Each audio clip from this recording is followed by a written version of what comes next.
Ang Bermuda Triangle, katotohanan o misteryo. Tuklasin natin ang siyensya sa likod nito.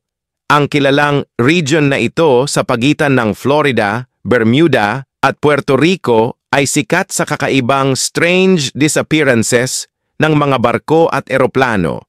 Isang teorya ang nagsasabing may mga natural na fenomena tulad ng biglaang bagyo at methane gas na umaakyat mula sa ilalim ng dagat na nagpapababa sa density ng tubig at nakakapagpalubog sa mga barko. Another factor? Magnetic anomalies na pwedeng makagulo sa mga navigation instruments kaya nahihirapan ang mga piloto at kapitan na manatili sa tamang direksyon. Bagamat nakakabighani ang Bermuda Triangle, karamihan sa mga misteryo nito ay maipapaliwanag ng siyensya. Minsan, ang kalikasan ay kasing misteryoso ng mga alamat. Mag-follow para sa mga kakaibang misteryo gaya nito.